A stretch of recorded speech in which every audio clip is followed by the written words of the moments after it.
Hi hello everyone. பாலிட்டியில் இன்னைக்கு நம்ம பார்க்க போற டாபிக் ஃபண்டமெண்டல் டியூட்டிஸ், அடிப்படை கடமைகள். என்னென்ன கண்டென்ட்லாம் பார்க்க போறோம் அப்படின்னா, ஃபண்டமெண்டல் டியூட்டிஸ்னா என்ன, எந்த கண்ட்ரில இருந்து இதை பாரோ பண்ணியிருக்கோம், கான்ஸ்டிடியூஷன்ல எந்த பார்ட்ல இது இருக்கு அப்படிங்கிற மாதிரி எல்லாம் பார்க்க போறோம். மொத்தம் எத்தனை ஃபண்டமெண்டல் டியூட்டிஸ் இருக்கு அப்படிங்கிறத பார்த்துட்டு அது என்னென்ன டியூட்டி அப்படிங்கிறதையும் நம்ம டீட்டெயிலாக பார்க்க போறோம். லாஸ்டா ஃபண்டமெண்டல் டியூட்டிஸ்க்கு கீழே என்னென்ன கேசஸ் இது வரைக்கும் நடந்திருக்கு அப்படிங்கிற மாதிரி நம்ம பார்த்து இந்த கிளாஸை முடிக்க போறோம். வாங்க நம்ம கிளாஸ்க்கு போலாம். ஃபண்டமெண்டல் டியூட்டிஸ், அடிப்படை கடமைகள்னா என்ன? அடிப்படை கடமைகள் அப்படிங்கிறது ஒவ்வொரு இந்திய குடிமகனும் இந்த கண்ட்ரிக்கு ஆற்ற வேண்டிய கடமைகள் என்ன அப்படிங்கிற மாதிரி லிஸ்ட் பண்ணி நம்மளோட கான்ஸ்டிடியூஷன்ல கொடுத்திருப்பாங்க. எந்த மாதிரினா, ரெஸ்பெக்ட் த நேஷன், நம்ம கண்ட்ரியை மதிக்கணும், சட்டத்தை பின்பற்றணும், பப்ளிக் ப்ராப்பர்ட்டி பொது சொத்துக்கள்ல ப்ரொடெக்ட் பண்ணணும், ஒற்றுமையை வளர்க்கணும். இந்த மாதிரி நிறைய ஃபண்டமெண்டல் டியூட்டிஸை லிஸ்ட் பண்ணி கொடுத்திருப்பாங்க. அது என்னங்கிறத நம்ம டீட்டெயிலா அடுத்து பார்க்கலாம். இது எந்த கண்ட்ரில இருந்து பாரோ பண்ணிருப்பாங்க அப்படின்னா, யுஎஸ்எஸ்ஆர், முன்னாள் சோவியத் யூனியன் இருக்குல்ல, அதுல இருந்துதான் ஃபண்டமெண்டல் டியூட்டிஸ் அப்படிங்கிற கான்செப்ட பாரோ பண்ணி நம்ம இந்தியன் அரசியலமைப்பில் சேர்த்திருப்பாங்க. ஃபண்டமெண்டல் டியூட்டிஸ் அப்படிங்கிறது நான் ஜஸ்டிசபிள், நீதியால் அமலாக்க முடியாது. அப்படின்னா இப்ப ஒருத்தவங்க அந்த கடமையை ஃபாலோ பண்ணல அப்படிங்கிறதுக்காக நம்ம கோர்ட்ல போய் கேஸ் எல்லாம் ஃபைல் பண்ண முடியாது. இப்ப அடிப்படை உரிமைகளை என்ன பண்ணுவோம், நம்மளோட எந்த இடத்துல நம்ம அடிப்படை உரிமை பறிக்கப்படுதோ நம்ம சுப்ரீம் கோர்ட்ல போய் டைரக்டா கேஸ் ஃபைல் பண்ணுவோம். ஆனா ஃபண்டமெண்டல் டியூட்டிஸை ஃபாலோ பண்ணலைன்னா இந்த மாதிரி கோர்ட்ல எல்லாம் போய் கேஸ் அப்படிங்கிறத ஃபைல் பண்ண முடியாது. அதான் நான் justiciable in nature. Fundamental duties அப்படிங்கிறது நம்மளோட இந்திய குடிமக்களுக்கு மட்டும்தான் பொருந்தும், வெளிநாட்டவர்களுக்கு இது பொருந்தாது. இப்போ ஃபண்டமெண்டல் ரைட்ஸ் அப்படிங்கிறது ஒரு சில கேட்டகரி குடிமக்களுக்கு மட்டும்தான் பொருந்தும், ஒரு சில ஃபண்டமெண்டல் ரைட்ஸ் குடிமக்களுக்கும் வெளிநாட்டவர்களுக்கும் பொருந்தும். ஆனா ஃபண்டமெண்டல் டியூட்டிஸ் எல்லாமே குடிமக்களுக்கு மட்டும்தான் பொருந்தும், வெளிநாட்டவர்களுக்கு பொருந்தாது. 1949 நம்மளோட இந்திய அரசியலமைப்பு ஏற்கப்பட்ட போது ஃபண்டமெண்டல் டியூட்டிஸ் அப்படிங்கிறது கிடையாது. அப்போ இடையில ஏதோ சட்ட திருத்தம் மூலமா தான் இதை கொண்டு வந்திருப்பாங்க, அப்படித்தானே? அது எந்த சட்ட திருத்தம் மூலமா எப்படி கொண்டு வந்தாங்க அப்படின்னு பாக்கலாம். இந்திரா காந்தி அம்மையார் ஆட்சி அமைத்த போது இன்டர்னல் எமர்ஜென்சி, உள்நாட்டு அவசர நிலை அப்படிங்கிறத அறிவிச்சிருப்பாங்க 1975 டு 77 காலகட்டத்துல.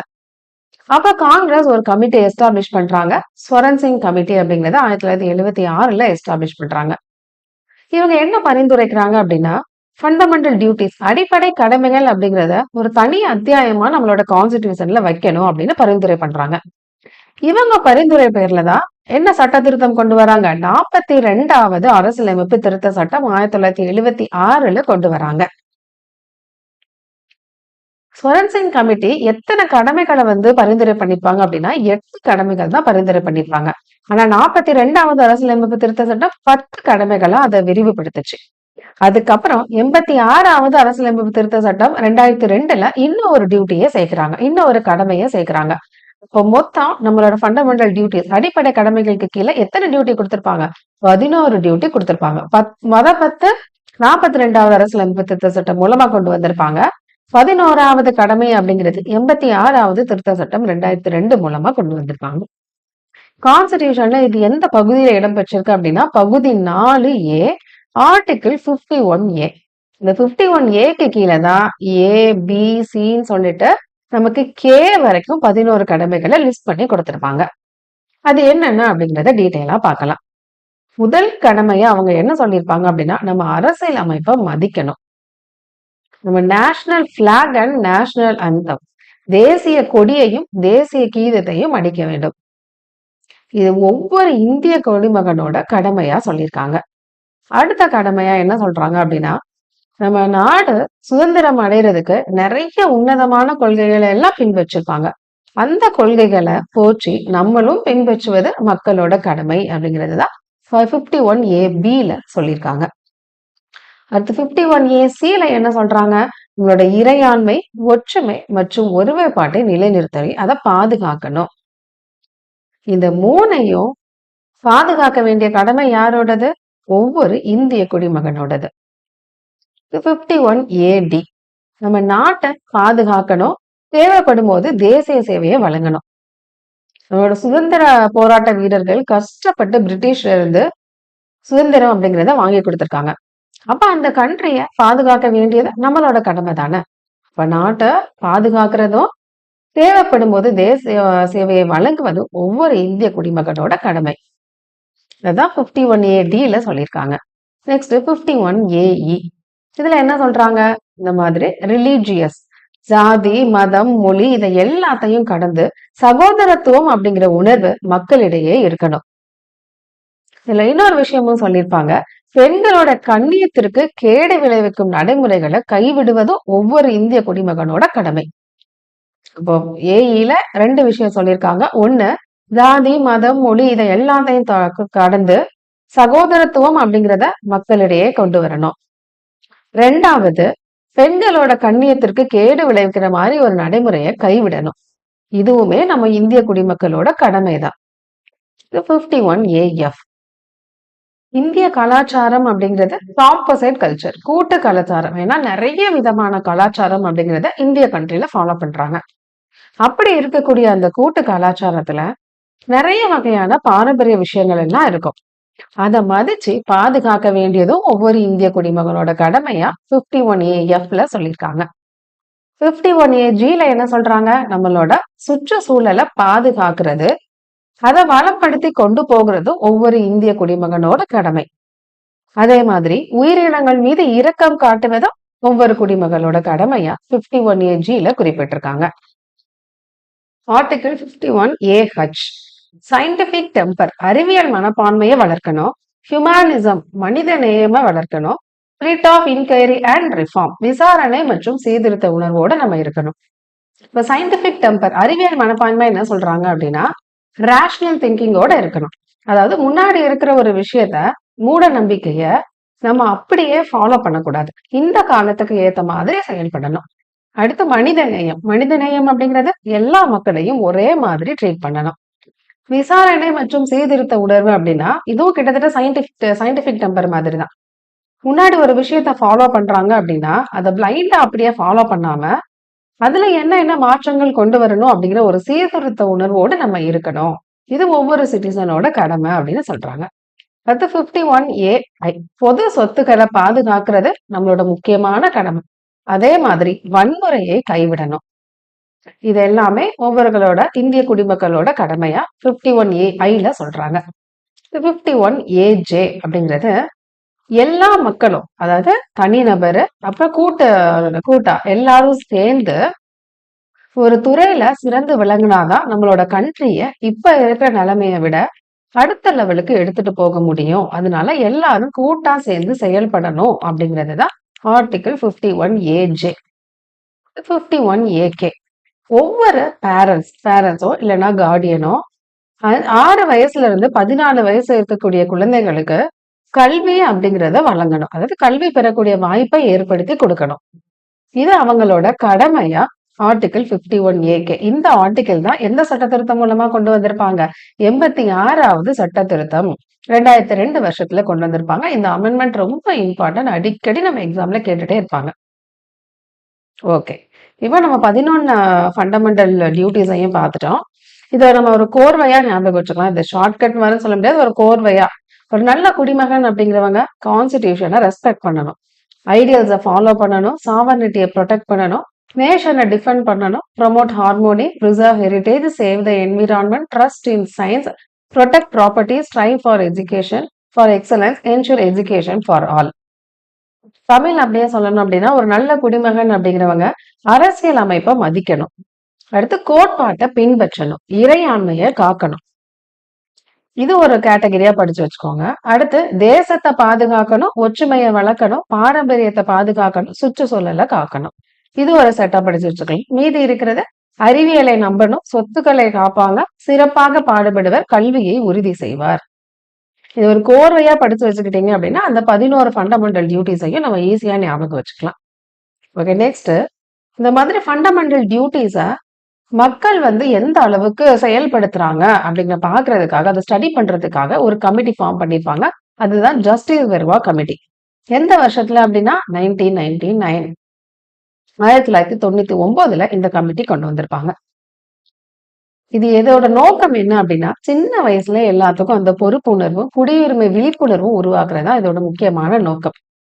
இதுல இவங்க என்ன ஸ்டடி பண்றாங்க அப்படின்னா, ஆல்ரெடி ஏதாவது சட்டம் இருக்கா? இந்த ஃபண்டமெண்டல் டியூட்டீஸ இம்ப்ளிமெண்ட் பண்ற மாரி சட்டம் இருக்கா? அப்படிங்கிற மாதிரி நெறைய விஷயத்த தேடி அவங்க கண்டுபிடிக்கிறாங்க. அது என்னென்ன சட்டம் அப்படிங்கிறத நம்ம தெரிஞ்சுக்கணும். எக்ஸாம் பாயிண்ட் ஆஃப் வியூல அதுவும் ரொம்ப இம்பார்ட்டன்ட். ஓகே. ஃபர்ஸ்ட் என்ன சட்டம் அப்படின்னா, prevention of insult to national honour act 1971. தேசிய மரியாதைக்கு எதிரான அவமதிப்புகளை தடுக்கும் சட்டம் 1971. இந்த சட்டத்துல என்ன சொல்றாங்க அப்படின்னா, நம்மளோட தேசிய கொடியையோ, தேசிய கீதமையோ, இல்ல கான்ஸ்டிடியூஷன் அரசியலமைப்பையோ அவமதிக்கிற மாரி யாராவது ஒருத்தங்க செஞ்சாங்கன்னா, அவங்களுக்கு பனிஷ்மென்ட் அப்படிங்கிறது கிடைக்கும். அதுதான் இந்த அ சட்டத்துக்கு கீழ அவங்க கொண்டு வந்தது. அப்ப இது ஆட்டோமேட்டிக்கா ஃபண்டமெண்டல் டியூட்டீஸ் அப்படிங்கிறத இந்த இடத்துல அவங்க ஃபாலோ பண்ணி தான் ஆகணும். ஏன்னா இது சட்டமா கொண்டு வந்துட்டாங்கல்ல. அடுத்து என்ன சட்டம் அப்படின்னா, protection of civil rights act. குடிமக்களின் உரிமைகள் பாதுகாப்பு சட்டம் 1955. இந்த மாதிரி காஸ்ட் ஆர் ரிலீஜியன் சாதி அல்லது மத அடிப்படையில ஏதாவது ஒரு துன்புறுத்தல் அவங்களுக்கு பண்ணாங்க அப்படின்னா, அவங்களுக்கு பனிஷ்மெண்ட் அப்படிங்கிறது ஏற்படும். அடுத்து ப்ரமோட்ஸ் ஈக்குவாலிட்டி. எல்லாரும் ஈக்குவல், எல்லா குடிமக்களும் ஒரே மாதிரி சமத்துவத்தை பின்பற்றணும். அதுக்காக தான் இந்த சட்டம் அப்படிங்கிறத கொண்டு வந்திருப்பாங்க 1955ல. அடுத்து என்ன சட்டம்னா, representation of the people act 1951. இதுல என்ன சொல்றாங்க, இந்த மாதிரி பொலிட்டிக்கல் பார்ட்டிஸ் எல்லாம் கரப்ஷனை வந்து தடுக்கணும் அப்படிங்கிறதுக்காக இந்த ஆக்ட் கொண்டு வந்திருப்பாங்க. எலெக்ஷன் எந்த விதமான ஒழுக்க கேடும் இல்லாம ஒழுக்கமான முறையில, நியாயமான முறையில அந்த தேர்தலை நடத்துறாங்களா அப்படிங்கிறத பார்ப்பாங்க. அதுல ஏதாவது தப்பு நடந்துச்சு அப்படின்னா அவங்களுக்கான பனிஷ்மெண்ட் அப்படிங்கிறது கட்டாயமா விதிக்கப்படும் இந்த ஆக்டுக்கு கீழ். Next wild life protection act 1972. விலங்குகள் பாதுகாப்பு சட்டம் 1972. அதாவது அழியக்கூடிய நிலைமையில இருக்கக்கூடிய விலங்குகளையும் அரிய வகை விலங்குகளையும் பாதுகாக்கிறது தான் இந்த சட்டத்தோட முக்கியமான நோக்கம். இதே தான் நம்ம ஃபண்டமெண்டல் டியூட்டிஸ் 51A Gல பார்த்தோம். நம்மளோட விலங்குகளை பாதுகாக்கணும், சுற்றுச்சூழலை பாதுகாக்கணும்னு நம்ம பார்த்தோம்ல, அதுக்கு ரிலேட்டடான ஒரு ஆக்ட் தான் wild life protection act 1972. Next forest conservation act. இதுவும் அதே தான், நம்மளோட என்விரான்மெண்ட்டை ப்ரொடெக்ட் பண்ணணும் அப்படிங்கிற நோக்கில் ஆர்டிகல் 51A G அமைஞ்சிருக்கும். அதுக்கு ஸ்ட்ரென்தன் பண்ண வகையில தான் இந்த சட்டம் ஃபாரஸ்ட் கன்சர்வேஷன் ஆக்ட், காடு பாதுகாப்பு சட்டம் 1980ல கொண்டு வந்திருப்பாங்க. இது எதுக்காக? காடுகளை பாதுகாக்கணும் அப்படிங்கிற காரணத்துக்காக. சோ இந்த 5 ஆக்ட் தான் ஃபண்டமெண்டல் டியூட்டிஸ்க்கு ஒரு பெரிய சப்போர்ட்டா இருக்கு. அப்போ இந்த ஜஸ்டிஸ் தர்மா கமிட்டியால தான் ஃபண்டமெண்டல் டியூட்டிஸ் அப்படிங்கிறது எஃபெக்டிவா இம்ப்ளிமெண்ட் பண்ண முடிஞ்சது. இப்ப இவர் இந்த ஆக்ட் எல்லாம் இருக்கு அப்படின்னு சொல்லி லிஸ்ட் அவுட் பண்ணி மக்களுக்கு தெரியப்படுத்தலைன்னா, நிறைய பேருக்கு இதெல்லாம் வந்து கண்டிப்பா பண்ணணும் அப்படின்னு யாருக்குமே தெரியாது. ஏன்னா ஃபண்டமெண்டல் டியூட்டிஸ்ல இருக்கிறது அப்படிங்கிறது நான் ஜஸ்டிசபிள் நேச்சர் அப்படிங்கிறனால அதை பெருசா யாருமே ஃபாலோ பண்ண மாட்டாங்க. ஆனா அதை சட்டமா கொண்டு வந்துட்டாங்க அப்படின்னா கட்டாயமா ஃபாலோ பண்ணி தானே ஆகணும். சோ இவர் அதை எடுத்துரைச்ச காரணத்தினால இன்னும் எஃபெக்டிவா இந்த ஃபண்டமெண்டல் டியூட்டிஸ் அடிப்படை கடமை அப்படிங்கிறது எல்லாராலும் நடைமுறைப்படுத்தப்பட்டுச்சு. இதுல ஒரு சில கிரிட்டிசிசம் எல்லாம் இருக்கு. இதுல ஃபண்டமெண்டல் டியூட்டிஸ் முன்னாடி ஸ்வரன் சிங் கமிட்டி நிறைய ஃபண்டமெண்டல் டியூட்டிஸை லிஸ்ட் பண்ணி கொடுத்துருப்பாங்கல்ல, அதுல முக்கியமான ஒரு சில கடமைகள்லாம் இவங்க இதுல சேர்க்கல அப்படின்னு சொல்லி கிரிட்டிசைஸ் பண்ணுவாங்க. என்னென்னலாம் சொல்றாங்க? பேயிங் டாக்ஸ், டாக்ஸ் பே பண்றது ஒரு கடமையா யார் சொல்லியிருப்பா? ஸ்வரன் சிங் கமிட்டி ரெக்கமெண்ட் பண்ணியிருப்பாங்க. அதே மாதிரி ஓட்டு, வாக்களித்தல், இந்த ரெண்டுமே வந்து அவங்க ஃபண்டமெண்டல் டியூட்டிஸ் கீழே லிஸ்ட் பண்ணியிருக்க மாட்டாங்க. ஆனா ஸ்வரன் சிங் கமிட்டி அதை ரெக்கமெண்ட் பண்ணியிருப்பாங்க. இந்த ஃபண்டமெண்டல் டியூட்டிஸ்ல கான்ஸ்டிடியூஷன்ல எழுதியிருக்கிறதுல நிறைய டிஃபிகல்ட்டான லாங்குவேஜ்ல எழுதியிருக்காங்க அப்படின்னு சொல்றாங்க. லைக் காம்போசிட் கல்ச்சர் அப்படிங்கிறத ஆர்டினரி பீப்புளால அண்டர்ஸ்டாண்ட் பண்ணிக்க முடியாது. நல்லா படிச்ச ஒருத்தவங்களால மட்டும்தான் அதை அண்டர்ஸ்டாண்ட் பண்ண முடியும் அப்படின்னு சொல்றாங்க. அடுத்து நாட் லீகலி என்ஃபோர்சபிள், சட்ட ரீதியான அமல்படுத்த முடியாது அப்படிங்கிற காரணத்தினால இதை எஃபெக்டிவா யாராலும் இம்ப்ளிமெண்ட் பண்ண மாட்டாங்க அப்படின்னு சொல்றாங்க. அடுத்து நிறைய டியூட்டிஸ் ஆல்ரெடி ஃபாலோ தான் பண்ணிக்கிட்டு இருக்காங்க. அந்த விஷயத்த ஃபண்டமெண்டல் டியூட்டிஸ்ல லிஸ்ட் பண்றது அப்படிங்கிறது ஒரு தேவையில்லாத விஷயம் அப்படின்னு விமர்சிக்கிறாங்க. அது என்னெல்லாம் சொல்றாங்க அப்படின்னா, தேசிய கொடியை எல்லாரும் கண்டிப்பா மதிப்பாங்க. தேசிய கீதத்தை பாடும்போது மரியாதை அப்படிங்கறத எல்லாரும் கொடுப்பாங்க. இதை எல்லாரும் ஆல்ரெடி பின்பற்றிட்டு தான் இருக்காங்க. ஆனா இது ஒரு கடமையா நீங்க சேர்த்தது அப்படிங்கிறது தேவையில்லாத ஒண்ணு அப்படின்னு சொல்றாங்க. அதே மாதிரி இந்த ஃபண்டமெண்டல் டியூட்டிஸ்க்கு நம்ம இம்பார்ட்டன்ஸ் அப்படிங்கிறது கொஞ்சம் கம்மியா தான் இருக்குன்னு சொல்றாங்க. இதை நம்ம எங்க இன்க்ளூட் பண்ணிருக்கோம்? டிபிஎஸ்பிக்கு அடுத்து 4Aல தானே இன்செர்ட் பண்ணிருக்கோம். இதுக்கு பதிலா ஃபண்டமெண்டல் ரைட்ஸ்க்கு கீழே இதை இம்ப்ளிமெண்ட் பண்ணோம் அப்படின்னா இதுக்கான முக்கியத்துவம் அப்படிங்கிறது இன்னுமே அதிகமா இருந்திருக்கும் அப்படிங்கிறது அவங்களோட கருத்து. ஓகே. இந்த 5 பாயிண்ட் தான் ஃபண்டமெண்டல் டியூட்டிஸ கிரிட்டிசைஸ் பண்ணி சொல்றது. நெக்ஸ்ட் நம்ம பார்க்க போறது கேஸஸ். இதான் லாஸ்ட் டாபிக். என்னென்ன கேஸஸ்லாம் இருக்கு அப்படின்னா, ஒரு 2 கேஸ் நம்ம பார்க்க போறோம். ஃபர்ஸ்ட் என்ன அப்படின்னா, Shri Ranganath Misra versus union of India. இது எந்த இயர்ல அப்படின்னா 2003. ஓகே. இவர் என்ன பண்றாரு அப்படின்னா, இவரா தான் வந்து பொது வழக்கு வந்து உச்சநீதிமன்றத்துல ஃபைல் பண்ணுவாங்கல்ல, பொதுநல வழக்கு. அதாவது பப்ளிக் இன்ட்ரஸ்ட் லிட்டிகேஷன் அப்படிங்கிறத ஃபைல் பண்றாரு. யாரு? ஜஸ்டிஸ் ஸ்ரீ ரங்கநாத மிஸ்ரா. இவர் வந்து முன்னாள் முதன்மை நீதிபதி. அதே மாதிரி பாராளுமன்ற ராஜ்யசபையோட உறுப்பினராகவும் இருந்திருக்காரு. இவர் என்ன ஃபைல் பண்றாரு அப்படின்னா, ஃபண்டமெண்டல் டியூட்டிஸ எஃபெக்டிவா இம்ப்ளிமெண்ட் பண்ணணும். எப்படி அப்படின்னா, சட்ட ரீதியா இம்ப்ளிமெண்ட் பண்ணணும். அப்படி இல்லைன்னா மக்களுக்கு இதுக்கான அவேர்னஸ் அப்படிங்கிறத கிரியேட் பண்ணணும். அப்படின்னாதான் அடிப்படை கடமைகள் அப்படிங்கிறது மக்கள் எல்லாராலும் எஃபெக்டிவா இம்ப்ளிமெண்ட் பண்ண முடியும் அப்படின்னு இவர் ஆர்கியூ பண்றாரு. இதுக்கு ஜட்மெண்ட் என்ன கொடுக்குறாங்க அப்படின்னா, ஃபண்டமெண்டல் டியூட்டிஸ் அப்படிங்கிறது நம்ம இந்த மாதிரி சட்டப்படி மட்டும் என்ஃபோர்ஸ் பண்ண முடியாது. மக்கள் அவங்களா மனம் விருப்பப்பட்டு வில்லிங்கா என்ன பண்ணணும், இந்த விஷயத்த ஃபாலோ பண்ணணும். இது ஒண்ணு என்னோட கடமை அப்படின்னு ஒவ்வொரு இந்திய குடிமகனும் மனதார விரும்பி அதை பண்ணணுமே தவிர, இத மாதிரி சட்டத்துக்கு பயந்துகிட்டு அந்த விஷயத்த பண்ணக்கூடாது அப்படின்னு சொல்றாங்க. ஸோ இது ரொம்ப சிம்பிளான கேஸ் தான். அப்ப அவர் என்ன விரும்புறாரு ரங்கநாத் மிஸ்ரா அப்படின்னா, ஃபண்டமெண்டல் டியூட்டிஸ எல்லா மக்களும் கண்டிப்பா ஃபாலோ பண்ணணும். இப்படி ஃபாலோ பண்ற மாதிரி ஒரு சட்டத்தை கொண்டு வரணும் அப்படின்னு இவர் முன்மொழிகிறாரு. அதுக்கு அவங்க என்ன ஜட்ஜ்மெண்ட் கொடுக்குறாங்க? ஃபண்டமெண்டல் டியூட்டிஸ் அப்படிங்கிறது ஒவ்வொரு இந்திய குடிமகனும் மனதார பண்ணணுமே தவிர, இது மாதிரி பனிஷ்மெண்ட்டுக்கு பயந்தோ வேறு எந்த விதமான ஃபோர்ஸ் பண்ணி அவங்கள பண்ண வைக்க முடியாது அப்படின்னு ஜட்ஜ்மெண்ட் கொடுக்குறாங்க. ஓகே. நெக்ஸ்ட் கேஸ் என்ன அப்படின்னா, Ramlila maidan incident versus home secretary. Ramlila maidan அப்படிங்கிறது டெல்லியில இருக்கக்கூடிய ஒரு பிளேஸ். அந்த இடத்துல பாபா ராம்தேவ் அப்படிங்கிறவரு ஒரு போராட்டம் பண்ணுவாரு. எதுக்கு அகேன்ஸ்ட் அப்படின்னா, corruption and black money. Corruption அப்படிங்கிறது ஊழல், பிளாக் மணி அப்படிங்கிறது கருப்பு பணம். அதுக்கு எதிரா ஜூன் 2011 அந்த கிரவுண்ட் ராம்லீலா மைதான் அப்படிங்கிற இடத்துல போராட்டம் பண்றாங்க. அதுக்கு போலீஸ் என்ன பண்றாங்க அப்படின்னா, tear gas and lathi charge, பன்னீர் புகை மற்றும் லத்தி சார்ஜ் மூலம் அந்த போராட்டக்காரர்கள் எல்லாத்தையும் வெளியேற்றுறாங்க. இதுல நிறைய பேர் என்ன பண்றாங்க, காயமடைந்துறாங்க. இதன் விளைவா சுப்ரீம் கோர்ட் உயர்நீதிமன்றமே என்ன பண்றாங்க, தானா இந்த கேஸ் எடுத்து விசாரிக்கிறாங்க. இதுல அவங்க என்ன ஜட்மெண்ட் கொடுக்குறாங்க, இந்த மாதிரி டெல்லி போலீஸ் அடிதடி நடத்துறது, லத்தி சார்ஜ் பண்றது, இந்த மாதிரி டியர் கேஸ் யூஸ் பண்றது எல்லாமே ஃபண்டமெண்டல் ரைட்ஸ்க்கு அகேன்ஸ்ட் ஆனது அப்படின்னு அவங்கள சொல்றாங்க.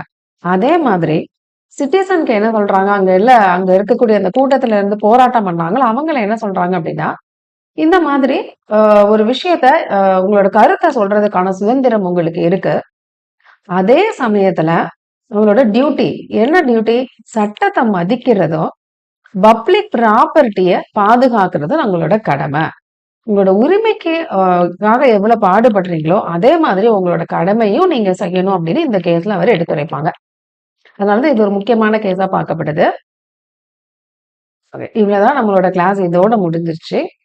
ஸோ உங்களுக்கு தெளிவா புரிஞ்சிருக்கும் 11 ஃபண்டமெண்டல் டியூட்டிஸ் என்ன, அதுக்கான 2 கேசஸ் என்ன, ஜஸ்டிஸ் வர்மா கமிட்டி என்னென்ன ஆக்டை வந்து எடுத்துரைச்சாங்க அப்படிங்கிறது எல்லாமே உங்களுக்கு தெளிவா புரிஞ்சிருக்கும். ஃபண்டமெண்டல் டியூட்டிஸ் அப்படிங்கிறது ரொம்ப குட்டியான டாபிக் தான். இதை மட்டும் நீங்க படிச்சுக்கிட்டா போதுமானது.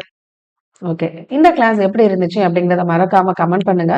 பிடிச்சிருந்ததுன்னா உங்களோட ஃப்ரெண்ட்ஸுக்கு ஷேர் பண்ணுங்க. சப்ஸ்கிரைப் பண்ணிக்கோங்க. தேங்க்யூ.